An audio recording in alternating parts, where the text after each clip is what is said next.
swooning for some jazz. Let Nothemba Madumo serve you up some jazz and beyond. On 702 and CapeTalk. Jazz and Beyond on 702 and CapeTalk, where you come for the jazz, you stay for a good time. And of course, I just love the fact that we have this platform on YouTube and Prime Media Plus for Jazz and Beyond, where we get to talk to our guests and get into much deeper conversation. And we have more time to address some of the issues that we've always wanted to get into and also understand a little more. And what I'm excited about today is that our guest is one who is going to help us take a look back to 2025. It will be a snapshot of the highlights, of the challenges, also of some of the artists who've dominated the South African jazz scene, and also just looking ahead to 2026 as to what we can expect. Now, there is no better person to have a conversation about this with than she's a regular, in fact, on the show at the end of the year to do this, to recap what the year has been like. And I'm talking about Gwen Ansell. You're familiar with her, Sis Gwen, because she's a freelance writer. She's a researcher. She is an author. She every week reviews some jazz albums. So she really has her finger on the, what do you call it, on the pulse of the jazz scene. So I always like to call her and ask her about things. Right now, I'm having a whole conversation with her. And a very warm welcome to Gwen. How are you doing, Gwen? Hi, Nothemba. I'm fine. And hi to the 702 listeners. What a pleasure to have you. So, maybe in one phrase, has it been a good year for jazz in 2025 in this country? Or is there a lot of improvement that could have happened? Well, as usual, I'm not going to give you a straight answer. It's been a very good year in terms of music produced. But as always, that doesn't necessarily mean that all musicians are flourishing. Yeah, I guess. So then maybe let's start by maybe looking at, should we say, events, festivals, concerts, jazz venues. Has there been more coming up, or maybe are there some just popping up per event, or do we need something more stable and consistent? Look, we do have venues, and here I must point out, I can only talk about Johannesburg. Yeah. That's the city I know best. We do have venues. They struggle from gig to gig. They don't necessarily get the kind of support from the city that we would like to see, but there are venues, and there are increasingly what I would call events, mini festivals. For example, just last weekend, I was at Umanyano Lwe Jazz, which was held this year in Houghton. And that was a fabulous event. It was to me, a surprisingly young audience. Yes. Seriously interested in the music, seriously listening, behaving much better than some older audiences sometimes do. And a range of really adventurous jazz artists, from well-known names to less well-known names. And I think if we look nationally, there are also some new festivals establishing themselves, like Prince Albert in the Cape, which I think is now coming up to, I'm not sure if it's its fourth year or its fifth year, has now landed on the jazz calendar. And in many ways, I think the future of events lies much more in these slightly smaller local festivals rather than in the massive mega national festivals, which are incredibly hard to sustain financially. Yeah. And I think in terms of venues, what we're looking for is cities who take planning for what has been called the night city more seriously, who actually see this as part of the economy of the city, the events that happen after the offices have closed. When you talk about the challenges that these venues have, or these mini festivals, what are those kind of challenges? As you say, the city needs to support, but in what way? Well, obviously, and I probably don't need to say it, money. It's very, very hard to put on an event that involves what, for example, all the research that I've been involved in says is the main cost of any music event, which is transport. And increasingly these days, we also have to think about things like the environmental impact of transport, particularly where it involves flying people in. The carbon cost of that is huge.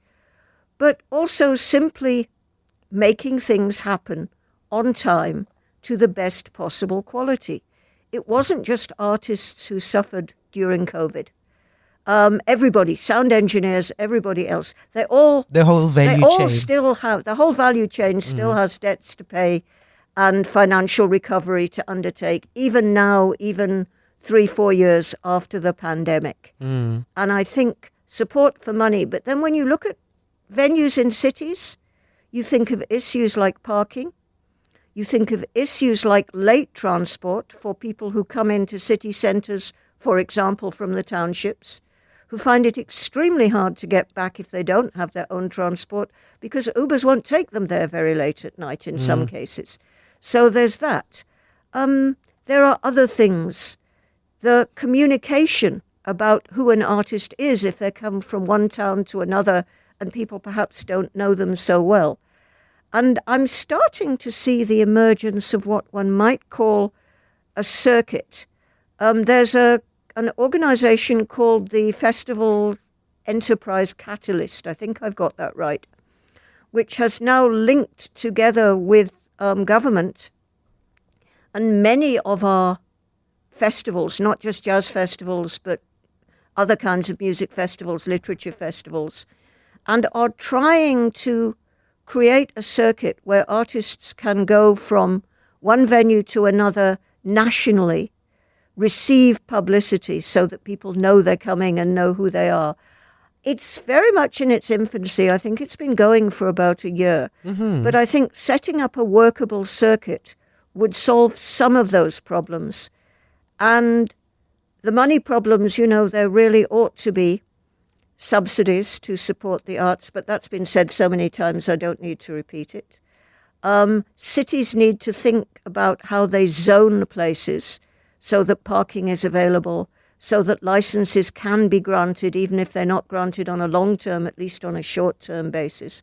There are a million different ways. In many European countries, there is a function called the night mayor, not the nightmare, but the night mayor, who is the city official tasked with making sure that a healthy, vibrant city nightlife, including music, happens and is supported in all the ways it needs. To avoid the nightmare. To avoid the nightmare, yes, very well put. And I think some of our bigger cities really need to be looking at a night administration which, rather than seeing music and the crowds that music attracts and all of that as a nuisance, sees it as a source of economic well-being and supports it. And that's actually a great idea. And especially because a lot of people are even wary of going out at night because they can't trust, never mind the transport, the security, their safety. Look, clubs have closed because staff members have been attacked going home late, and that's something else we don't think about. Yeah, no, absolutely. Okay, so those are some of the things we can think of for going forward, and hopefully that the cities are listening. Maybe other cities like Cape Town or the Eastern Cape maybe have a better infrastructure. Well, and I would say Durban, which is flourishing as a music city. It has the Music in Bizo every year now. Yeah. It really is establishing itself. Which is fantastic. Okay, I want us to go into a very sad part of 2025 because we've had some very sad losses of great South African musicians who you've written about, and actually helped me in my research about them, with the information.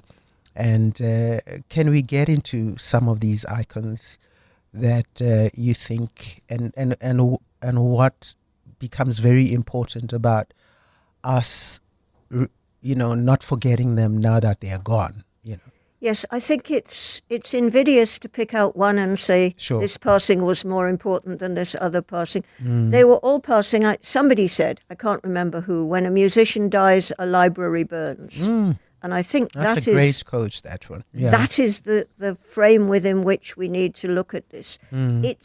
Firstly, it's their music, and hopefully there is a recorded archive of that.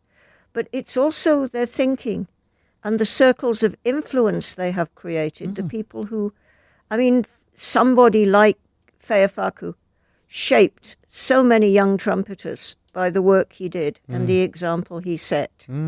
And there's that as well. And there's also their memories. And one of the things that really distresses me is some broadcasters, and you are one of them, do take the time and trouble to interview musicians about more than the latest release. Very often when we interview musicians, we simply say, come on, tell us about the album. And that's interesting, and it needs to be done. But there's a whole life there, and it is the life that has shaped the music. And I just wish there was more in all media that actually paid attention to that. If you look at the print media these days, they barely do it. And that, I think, is a great shame. I used to call myself a music journalist, and I don't anymore because there is no music journalism. There is the occasional profile piece when someone, as I said, has a new album out. But between that, we are not documenting our scene. When I wrote my book, Soweto Blues, it was so wonderful to be able to go back to the old drum magazines and actually read what Todd Matshikiza had documented about the artists who were working in his era. And I sometimes wonder what people will find, researchers in 50 years from now, when they go back to look at the scene today. They will find individual Facebook pages if they haven't been taken down. What else will they find? Yeah. And also, you're so right about, when you're having a conversation with a musician, that it's, yes, obviously, because they're a musician, you're interviewing them and about the music. But I have found the most incredible stories that they share. Indeed. Outside of the music because it also just helps you then even understand, the music and what then, nurtures it and also influences their philosophy and their thought processes. And they've got the most interesting stories. Some, of course, incredibly sad, and some absolutely just spectacular in terms of, especially with their travels and who they meet, what happens, because it's not, their life is just not on stage. They have a family, they have, they have relationships, they have children, they have upbringings, all those, like any, normal person is influenced by the kind of life you had as a child. It impacts who you become as an adult. I think one of my strongest examples of that was the late Pops Mohammed, whom we lost only a couple of weeks ago. His whole days ago lifetime of breaking down boundaries was because of his upbringing as a person of mixed heritage in a so-called coloured area of Johannesburg. And what that taught him about the fakeness of those boundaries. And of course he took that into his music. That's why he chose to play, among other instruments, the Senegambian kora. Yeah. Not just South African instruments. And also, you're so right in terms of the importance of the documentation of musicians and because right now, jazz platforms are few and far, between. And I was having a conversation with Mbuso Khoza. He was at an event that he, he was invited by the former president Thabo Mbeki, where he did a song, and so while he was on stage doing that, I recorded him on my phone, and I sent him the video. He was so grateful, and he says, "Do you know, it's the only thing I have that I can say this happened for me." Yes. And I said, but this is why in today's world, it's very important that no one is going to record it for you. You have to make the effort that the things that you do, find a way of capturing them, because we'll just talk about them and they disappear. But once they are recorded or at least written down, we have that information. It would be really nice, though, wouldn't it, to have a Johannesburg Jazz Museum, wouldn't it? Johannesburg, South African jazz Well, musician. yes. I'll settle for a national one, but we could start small in our own city. Give us a room in Museum Africa.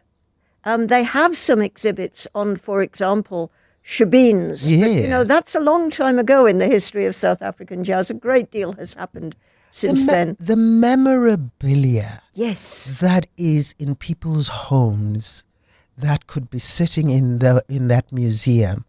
The family members of so many of these icons who have passed on would then at least know that their memory, the guitar or the saxophone or the trumpet or the books they read or whatever, they would. Absolutely. This is not jazz, but one of my research colleagues, Professor Christine Lucia, recently published a book on the composer Michael Mwerane. And in the end, his family was reduced to searching through the sheet music in his piano stool because there was no collection anywhere of all his compositions. So a massive compositional opus is reduced to what the family could find. One of those piano stools with a lid. Yes. That's basically the core of what has been recovered. And there is just so much like that. I'm sure that Samro, for example, is sitting on the historical documents of many musicians who have passed. Yeah. What an idea. Actually, we must explore that. Let's talk about some incredible album releases that have come out of 2025. This is the question I told you I was probably going to refuse to answer. I know you don't want to name anybody because if I name somebody, I have to name everybody. And if I leave somebody out, they're going to think, "What's the matter? Doesn't she think mine was any good?" Let me tell you some of the releases that I think have not in any order, but just some that I could try and remember have come out good, which is quite a lot. We've had Keenan Meyer, we've had Andile Yanana, Steve Dyer, Malcolm Giuliani, Doom Jali Skyjack, Kyle Shepard, Gujenga, Dudu Puane, Tembi Dujana, Mallory Jane, Benjamin Jafta, Zawadi, Miriam Altman. There's this Buma Shilwane. Yes, I see the problem now. Exactly. I have not by any means been comprehensive, and I've reviewed 34 albums this year. And they're 52 weeks. Yes. I occasionally actually sound off about various officials who've done silly things. Yes, you do. So they're not all reviews. Yeah. But yes, it is impossible to pick out one. I think if I was talking about trends, I would say one of the trends I'm noticing is not just in the albums of vocalists, but in jazz albums more generally. People are using voices a lot more. Yes. And using indigenous voices a lot more. And that is really noticeable to me. And if you want like the extreme example of that, it's obviously Paris Dlamini's album. But there's a lot of this in a lot of people's different work. Absolutely. Voices are cropping up everywhere, and it's becoming really noticeable. And when Linda Shabalala opened her set at Umanyano Lue Jazz, she opened with a piece of a cappella singing from herself and two other ladies. And I know, for example, Yonela Manana's album uses the Salty Sisters, Yes. whom he has trained. So we're actually seeing voice, which is a deep-rooted South African tradition, coming much more back into all kinds of jazz, not just into albums that call themselves vocal albums. True, because even Duduzo Makhathini, when I had him as a guest and I was asking him about his introduction of voice, he said, actually, I grew up singing, and Yes. I realized that this is my space. So Well, he produced Paris's album, of course. there you go. I mean, we've also had the Vuma Levines, the Lumanyano Mzi, and which actually, let's talk about these incredible young musicians who are in the US and Yes. getting all this, influence and I don't know, should I say, great foundation, but still, are not being drawn away from their own, South African influence and style. Well, one of the big surprises for me this year was Apiwa Bubu's album. Yes. He's working in the States. He's worked with, pop names, very big pop names. He has his own studio. Then he records a solo South African piano album, which is an absolute classic of South African piano jazz. Yes. And it doesn't leave people. No, it doesn't. I don't. We also have Sia Charles is also out there. Yes, and Sia's got an album coming out in the coming year. So Absolutely. yes. Which is absolutely amazing. So let's. We've covered the shift in the jazz style, which is obviously in bringing in the vocals. But let's talk about. You mentioned it in the audience of Ulmanyano Jazz, how the jazz audience is becoming younger and younger, and the musicians. Yes. I think younger musicians shouldn't surprise us so much. We've always had youthful prodigies, and I just think we're seeing more of them, and this is probably to do with the mass media and the dissemination of their work. But it is lovely for me to see young audiences whom nobody has told you will enjoy this music, Yes. but who have gravitated to this music because it offers something richer and deeper than, let's say, Amapiano. No discredit to Amapiano, but it's good time music. You can't sit there silently and listen to it. Yeah. But I was observing over the weekend at Umanyano, people quiet, not talking, obeying the request that if they wanted to have a chat on their phone, there was another area where they could go to do that. Well, And you went intently on the right day, because on Sunday it was. Well, I guess the music that was performed on the Sunday when I went just had everybody on fire. People were on their feet, people were dancing, but they were listening. Yeah. And they were talking about the music. This was the remarkable thing to me. And I think much as we worry about the impact of online media and the way it pushes people towards homogenized tastes, I think people are gravitating back towards the things that are identifiably our kind of jazz.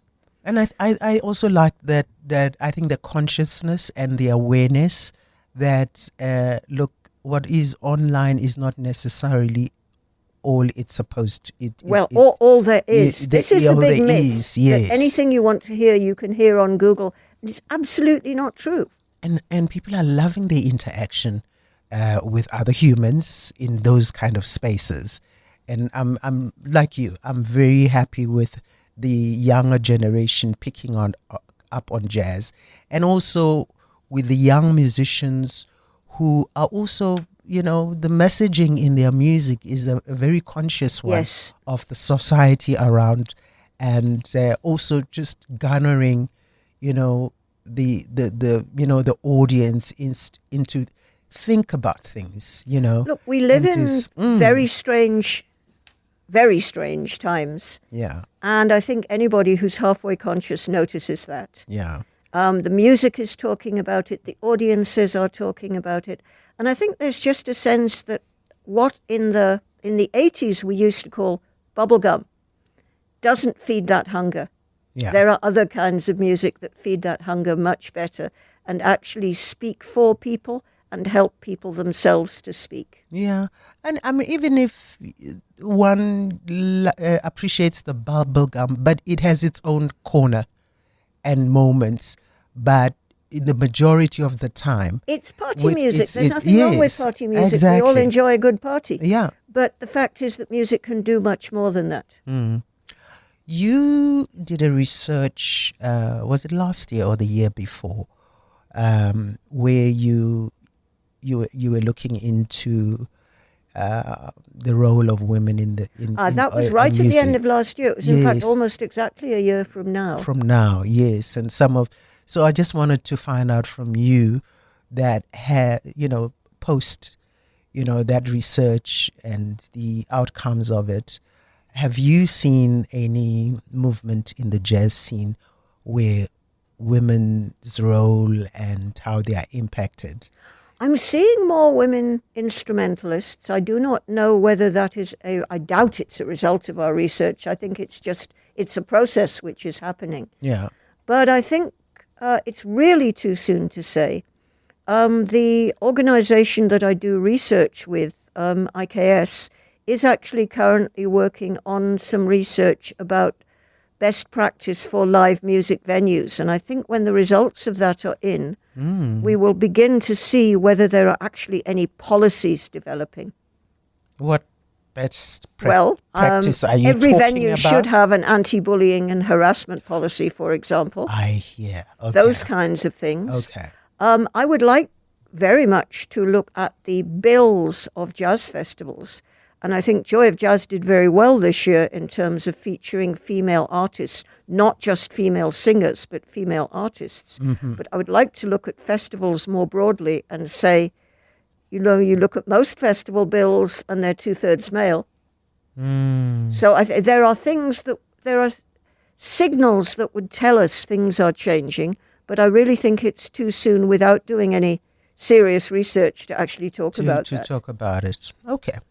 Now, the realities of all South Africans is the economic situation and our livelihood.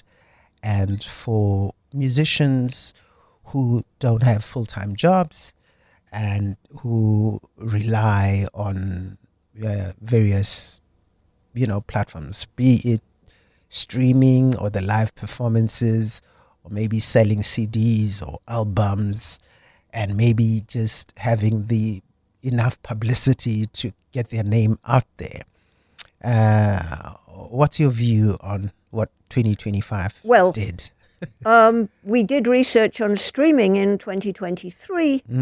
Streaming doesn't make a living for most artists. Yeah. And in fact, the global monopoly streaming platforms aren't interested in anybody who isn't going to sell billions and gazillions. We all know that Spotify actually now doesn't pay anything to people who get fewer than a certain number of hits in a year. So streaming is great for networking. It's great for reaching out to other people. It's great for establishing relationships with artists elsewhere. It's great for getting a little bit of a profile beyond your own national borders. It's not a moneymaker. And to become a moneymaker, you have to basically do the kind of music that sells in large numbers in high-income countries, which in many cases means losing the thing that makes our kind of jazz. Always, all the research tells us that actually with a flourishing live music scene, and ours did take a knock during COVID, it is live performance and the things that you leverage off live performance that really make you the money. But I think the thing that is neglected, and this is something, again, we have some research on the back burner about, but it's probably going to come to the boil this year. One of the things people don't realize is how much musicians put into their work unremunerated. If you think about the number of things that an artist has to do, they have to look for their own gigs. They very often have to do their own publicity. They have to pull a band together. They have to keep that band together, which is, if you like, emotional labor. They have to rehearse. They find have to rehearsal practice, space. Yes, and pay for it. Yeah, it's like a million things which we can put under the category of unpaid work. And when people ask the perennial question, why do musicians die in poverty? The answer is because they have spent a great deal, physical, emotional, financial, that you never see. And that, I think, is something that we need to think about. And in particular, those who fund projects, whether this is donors or commercial entities or government, when you are funding a project, don't say to people, you know, we can only pay your immediate costs for the gig, we cannot pay overheads, what. Because an awful lot of what musicians spend is precisely on those things that go under overheads, the things that are necessary to make the gig happen. I mean, we have these grants that keep coming out from the Department of Arts, Sports, Arts and Culture, or the National Arts Council. Is it? Yes. And half the time they're like, we're not paying for any of everything. No, you're not paying for everything. You're paying for the immediate costs of the gig. And yet to make that gig happen, so much has gone in that you don't see, that you don't pay for, but it has cost the musicians. It is a cost element in their budget, if not in yours. Is there a complete non-awareness or misunderstanding of how the cultural landscape works for these government entities? You know, when we've done surveys, people have said that, and I'm talking particularly now about civil servants, that there is simply no understanding of how musicians work. There's almost an assumption of, oh, you don't have a job, therefore we can't do anything with you because you don't fit into any of our standard categories. Yeah. It's just a failure to understand how the landscape works. And I think what's needed at the most basic level is a bit of listening. Listen to what musicians are saying. Yeah. Listen to what people like you who are commentators on the scene are saying. I think that would begin. It wouldn't solve the problem, but it would be a very good start. For them to listen and to listen to understand. Yes. Because sometimes you can listen, but without necessarily, but just like, I was there, I heard it, but what did you walk away with? Okay. On that note, actually, so what are these conversations that are not happening, that need to be happening right now around jazz, and maybe also just the significance of this art form existing and its cultural impact, and also on the economy, and also just on preserving the South African identity, culture, and legacy, because music and art is seen as a what do they call it? Something to do in your spare time, you know, by a lot of people who are not in this space, and they forget that when life hits them, that's the go-to place. You know. Look, I think it's everything we've talked about at this time. I think it is the issue of the potential of music to contribute to the economy, particularly to the micro-level economies of cities and suburbs. A music venue does actually more than just put on music. It draws people to a place. It can support area improvement. People start getting a sense of pride. If you look in Joburg at a venue like the African Freedom Station, there's a real community around that venue who care about where they are, which is Sophiatown. Yeah. So there's that. But I think in many ways too much of the discussion is about simply the instrumental side, what money can earn from music. What music can do to build social cohesion or whatever. Those things happen, but they're not what music's for. Music is for something much deeper than that. Music is for on the side of the listener, providing exactly what you just described, which is that balm when things get tough. But it also does that for the artist. And I think the other thing we are still not talking enough about is opportunities for people to make music as well as consume music. There's too much talking about consuming music. If you look at many of our schools, there is no access for people to make music. They can't afford instruments, they don't have rehearsal spaces. And for heaven's sake, there is enough that schools have to do, reading, arithmetic. We do understand that. But the capacity to make music is an incredibly important thing for a young person growing up. Whatever kind of music they make, whether it's jazz, whether it's amapiano, or whether it's hip-hop, it doesn't matter. So I think access, and I think these days you have to link that to a huge and persistent problem in this country, which is the digital divide. Close to 40% of our population still do not have easy, affordable digital access. True. We talk about how, everything happens online. No. Not for a third or more of our population, it doesn't. Yeah. And yet you cannot these days break into the music industry unless you are on the right side of the digital divide and unless you have certain skills. Because some of these young musicians they just have a laptop and then they create the music. I mean, this is how amapiano grew up. It Yeah. grew up out of ringtones, for heaven's sake. And that's important. But what about the people in deep rural areas with no disposable income, with really bad signal, with load reduction all the time, with all of those things? They don't have easy, affordable digital access. And I think this country's digital divide is a completely neglected aspect of the conversations we're having about music. But outside of the digital direction that we're going towards, I'm just sad about the physically learning an instrument rather than creating it via some AI device.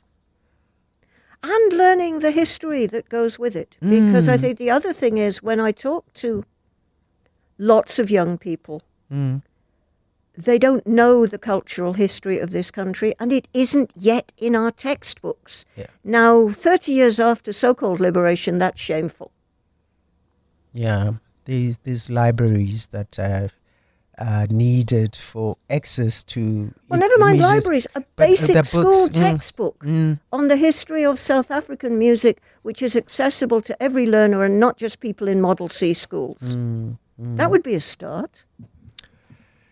Yeah, I'm hoping that somebody's listening who makes decisions and policies, and especially... you have lots of listeners, Nothemba, probably more than you even suspect.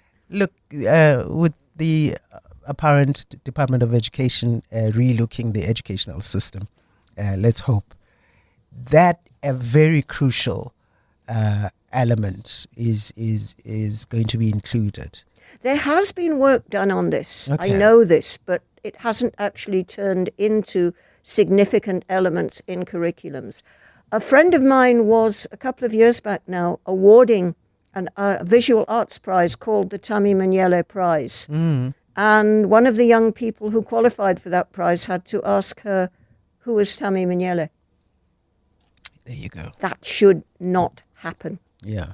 That is as much a part of the history of our liberation as the great statesmen like Nelson Mandela. But what is also just inspiring is that a lot of the musicians, the older generation, are teaching. And they tell me they are imparting some of this knowledge and teaching about South African music. But it's and really others. hard for a musician who doesn't have a formal academic qualification to actually get into many schools and universities. Yeah, which is... okay, let's look at some new talent to look out for in 2026. Who have you smelt on the horizon? No, on the horizon. I refuse to answer that question.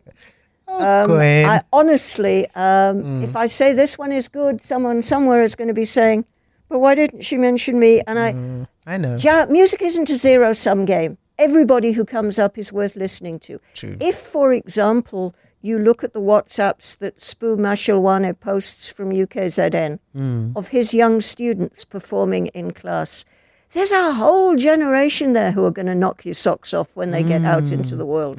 So no, I'm not going to name names, but I'm going to say there are probably some very good things coming. Okay. What do we need in 2026 for us not to have some of the things we've talked about today? I think we need these initiatives about establishing performance circuits because they support everybody. They support the area where it happens, they support the venue, they support the artist. I think if we could do something towards solidifying those and make them work better, I think that would be an amazingly good start. Funding-wise? Funding-wise, budgets for projects that actually take into account the amount of unpaid labour that artists put in to making music happen. Documentation? We need archives, we need museums, whether in cities, whether a national museum or not. So much of our cultural history is burning whenever one of our great artists passes on. And lastly, what would you say to, a young, very hungry to be a musician, artist who's like, I'd really love this music. I'd really love to get into it, but I don't see how I can pay my bills. The answer is you can't, and I would never fool anybody. It's what I say to young journalists when I'm training young writers. Try and have a plan B. Develop another skill from which you can earn. And do the best you can in the thing that you love. Yeah. Work at it. Those are really... I'm in no position to give anybody lessons, but to say work, and work some more, but also have a plan B because you may well not make money out of this. Yeah. And talking about journalists that you teach, how has been coverage of jazz from, journalists that either have come up There isn't from any. you? Nothemba, let's be honest. There are individuals on various newspapers who try by all means. None of the freelancers, and I'm also a freelancer that I know, are finding regular work writing about music. They're finding work writing about business or AI or whatever, but not about music. There's not a living in it.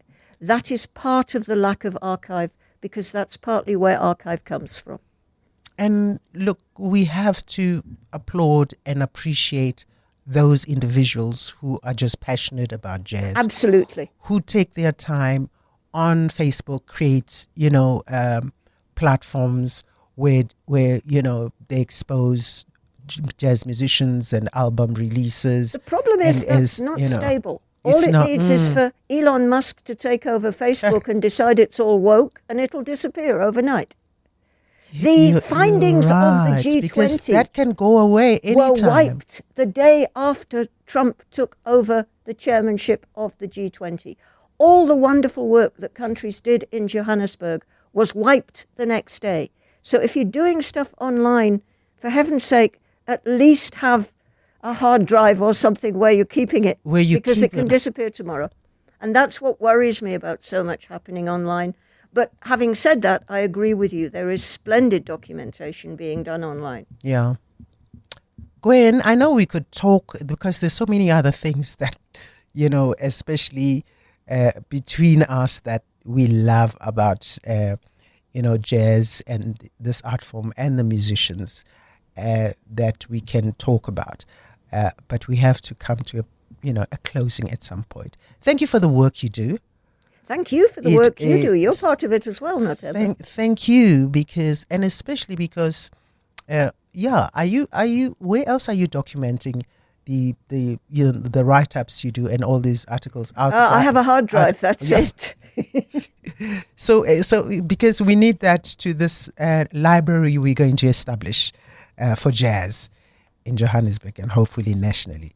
Gwen Ansell, always a pleasure talking to you. Thank you for being part of Jazz and Beyond as we wrap up 2025. And thank you too, Nothemba. all the best for you in 2026. All the best for the next year. And for jazz. And for jazz. Keep listening to the music. Yes, thank you. Jazz and Beyond on 702 and Cape Talk, where you come for the jazz and then you get surprised because, gee, we have a good time too. Come for the jazz and stay for the good times. On Jazz and Beyond with Nothemba Madumo. On 702 and Cape Talk.